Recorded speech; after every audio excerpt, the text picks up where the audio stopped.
Hello everyone, मैं मुकुल अग्रवाल आप सबका आप ही के यूट्यूब चैनल में स्वागत करता हूं। कल प्रधानमंत्री जी ने 20 लाख करोड़ के राहत पैकेज का ऐलान किया।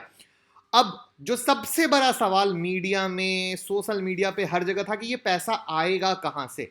तो फाइनली हमने आपके लिए ये मेहनत की है एक डेटा के हिसाब से समझाने की, जो भी फैक्ट हैं वो शेयर करने की, कि आप इससे ये समझ सकें कि ये पैसा आएगा कहाँ से और इसके लिए क्या क्या किया जा रहा है।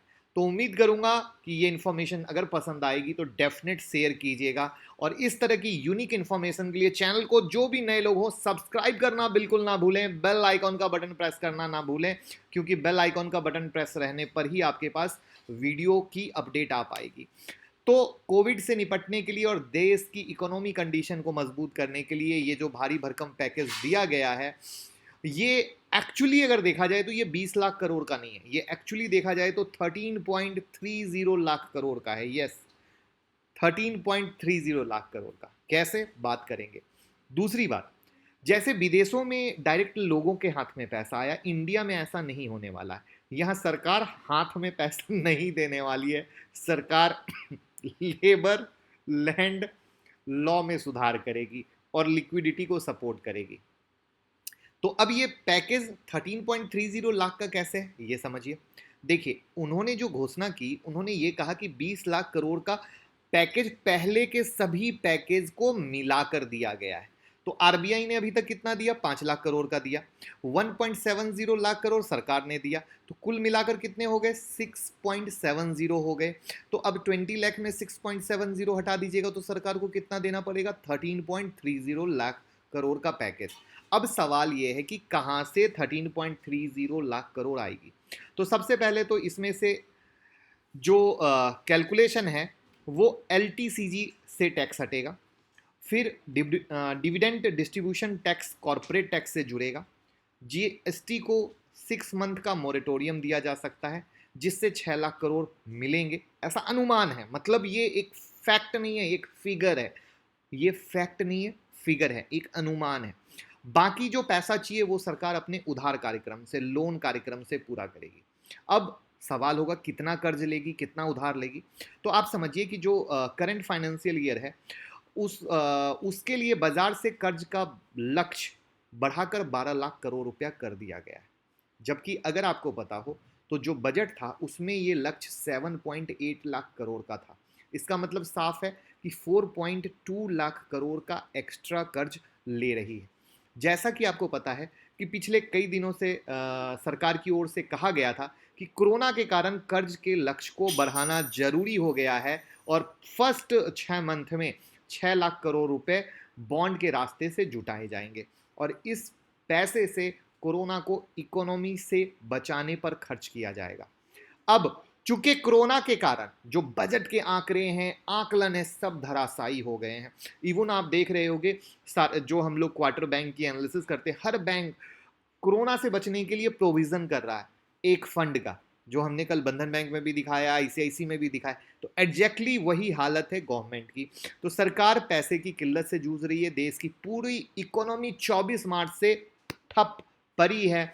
टैक्स वसूली हो नहीं रही है, सरकार की कमाई घट गई है, जीएसटी आ नहीं रहा है क्योंकि कारोबारी एक्टिविटी पूरी बंद है और सरकार की जीएसटी से होने वाली कमाई मार्च में घटकर 28,000 करोड़ के लेवल पे आ गई। और मार्च से पहले वो कितना रहता था क्या आपको पता है?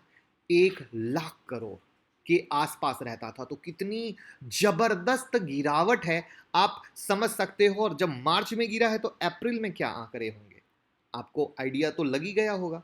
अब इसके लिए शायद अलग से कुछ घोषणा भी कर सकती है, शायद कोई कोविड स्पेशल बजट भी लेकर आए।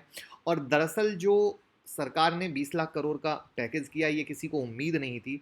सरकार ने जो उधार का लक्ष्य रखा था वो मेन घाटे को पाटना था, लेकिन जब 20 लाख करोड़ का पैकेज जारी हुआ तो साफ सी बात है घाटे को तो बाद में पाटेंगे, पहले और कर्ज लेंगे।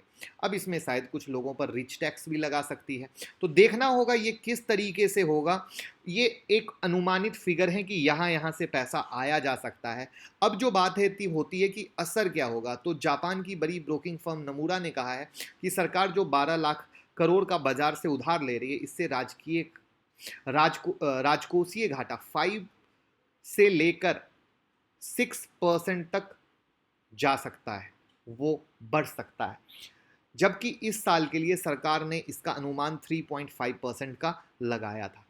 और अब फर्दर इस घाटे को कम करना और भी बहुत बड़ी मुश्किल हो जाएगी। लेकिन इस मुश्किल को निपटने की घड़ी में जो सरकार के लिए सबसे मजे की चीज आई वो है क्रूड।